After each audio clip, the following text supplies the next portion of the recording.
Back to news. కడపలో జరుగుతున్న మహానాడు చరిత్రలో నిలిచిపోతుందన్నారు టీడీపీ యువనేత చింతకాయల విజయ్. క్రమశిక్షణ గల కార్యకర్తలు టీడీపీలో ఉంటారని అన్నారు.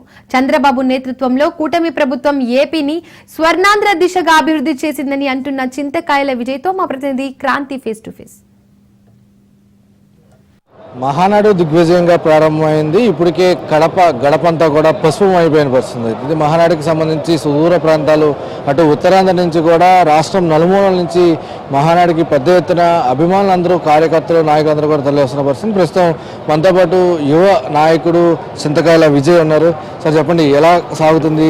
ఒక పక్క వరుణుడేమో వానతో కురిపిస్తున్న పరిస్థితి, ఏ రకంగా సాగుతుంది మహానాడు? చాలా సంతోషంగా ఉందండి. ముఖ్యంగా కమలాపురం నేను ఎమ్మెల్యే గారితో కూడా మాట్లాడుతుంటే కడప మొత్తం చల్లగా అయిపోయిందా మొత్తం రాష్ట్రం అంతా వచ్చి అని చెప్పి చాలా సంతోషంగా ఉన్నారు అందరూ కూడా. మేము కూడా చాలా సంతోషంగా ఉన్నాం. ఎందుకంటే నేను మొట్టమొదటిసారి నేను ఎప్పటి నుంచో అనుకునేవాడిని, కడపలో రాయలసీమలో అది కడప గడ్డ మీద పసుపు జెండా ఎగురుతూ జనాలందరూ కూడా కార్యకర్తలందరూ కూడా ఉత్సాహాలతో ఇక్కడికి వస్తే బాగుంటుందని అనుకునేవాళ్ళని. ఎప్పుడో ఒక పర్సెప్షన్ ఉండేది, కడపలోనే వాళ్ళు గడ్డని ఇది అని చెప్పి చాలా ఉండేది. కానీ ఈరోజు ఏంటంటే ముఖ్యంగా ప్రతి ఒక్క కార్యకర్త కూడా ఎంతో సంతోషంగా ఇక్కడికి రావడం, దాంతోపాటు లోకేష్ గారు ఈరోజు ఆయన కష్టం అంతా ఈరోజు ఆయన ఎంత సంతోషంగా ఉన్నారంటే కష్టం అంతా పడి ఈరోజు కడపలో మెజారిటీ సీట్స్ తెలుగుదేశం పార్టీ గెలిచి ఈరోజు యువతకు అంతా కూడా ఒక ప్లాట్ఫామ్ వేయాలని చెప్పి ఈరోజు ముందుకెళ్తున్నారండి. అయితే గత మహానాడులకి ఈ మహానాడుకి తేడా ఏంటంటే ఏం చెప్తారు? ఎందుకంటే వాటర్ ప్రూఫ్ టెంట్లు కావచ్చు, అటు ఏర్పాట్లకు సంబంధించి కూడా చాలా పటిష్టంగా చేసినట్టు కూడా కనిపిస్తుంది. ఏ రకంగా సాగుతుంది ఈరోజు? చాలా పటిష్టంగా అండి. ఎందుకంటే కార్యకర్తలు అందరూ నలుమూల నుంచి వస్తారంటే మన శ్రీకాకుళం, అనంతపూర్ అన్ని సైడ్ల నుంచి రావడం జరుగుతుంది. ప్రతి ఒక్కరికి కూడా ఎక్కడ కూడా ఏమాత్రం కూడా పొరపాటు జరగకుండా మినిస్టర్లు, ఎమ్మెల్యేలు ప్రతి ఒక్కరు పర్యవేక్షణలోని కార్యకర్తల ముందు రెడ్ కార్పెట్ వేసి వాళ్ళని తీసుకెళ్ళి చాలా జాగ్రత్తగా మళ్ళీ వాళ్ళ ఇంట్లోకి వెళ్ళే వరకు అందరికీ రెస్పాన్సిబిలిటీ. నాకు కూడా డిజిటల్ రిజిస్ట్రేషన్ రెస్పాన్సిబిలిటీ చెప్పారు. ప్రతి ఒక్క యువకుల్ని కూడా తీసుకొస్తున్నారు, ఒక ప్లాట్ఫామ్ వేస్తున్నారు. ఈరోజు ఈ వేదిక చాలా సంతోషంగా ఉంది. అందరికీ కూడా మంచి ఏర్పాట్లు చేస్తున్నాం. అయితే మరోపక్క మహానాడుకి సంబంధించి మహానాడు నిర్వహణ పైన అటు వైసీపీ నేతలు కొన్ని వ్యాఖ్యలు చేస్తున్న పరిస్థితి ఉంది. మహానాడు ప్రారంభంకి ముందు ఇక్కడ అనుమతి ఇవ్వకూడదంటూ వైసీపీ నేతలు కలెక్టర్కి ఒక మెమరాండం ఇవ్వడం జరిగింది. అదేవిధంగా తాజాగా రాచమల్లు ప్రభుత్వం మళ్ళీ వైసీపీ ప్రభుత్వం వస్తే తెలుగుదేశం నాయకుల ఇళ్లపైనే జెండాలు కడతామంటూ కూడా కొంత కీలకమైన వ్యాఖ్యలు చేయడం జరిగింది.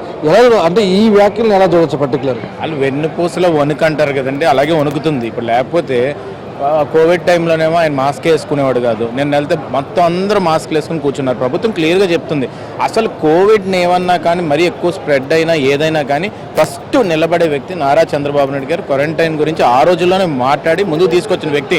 వ్యాక్సిన్ కోసం ఆ రోజుల్లో నువ్వు డబ్బులు కూడా అడ్వాన్స్ పే చేయకుండా మొత్తం తీసుకెళ్ళి ఒక వ్యాక్సిన్కి క్యాస్ట్ని అంటగట్టిన వ్యక్తివి ఈరోజు ఇలా మాట్లాడకూడదు. ఈరోజు ఒకటే అండి, ఈరోజు కడపలో ఈ విధంగా చేస్తే అప్పుడులో రాజశేఖర రెడ్డి గారు కానీ ముందున్నప్పుడు కడప అంతా కూడా కాంగ్రెస్ ఉండేది. మరి ఇప్పుడు వైఎస్ఆర్సీపీ తుడిచిపెట్టిపోయి తెలుగుదేశం పార్టీ రెపరెపలాడుతుంది. కాబట్టి ఈ సభ కూడా జరిగితే అసలు మొత్తానికి తెలుగుదేశం పార్టీ వేవ్ అనేది ఎక్కువ అయిపోతుందనే భయం ఇప్పటికీ తనకుంది. కాబట్టి ఆ వ్యాఖ్యలు చేస్తున్నారు. అయితే యువనేత నారా లోకేష్ కూడా ఈరోజు తీర్మానాలు ప్రవేశపెడుతుంది. గతంతో పోలిస్తే కొంత భిన్నంగా కార్యకర్తలకి ఎక్కువ ప్రాధాన్యత ఇచ్చే విధంగా తీర్మానం కూడా ఎలా చూడవచ్చు? తీర్మానం ఒక్కటండి, నారా లోకేష్ గారు నిరంతరం కూడా ఆయనతో నేను ట్రావెల్ చేసిన వ్యక్తి, నేను స్టేట్ జనరల్ సెక్రటరీని.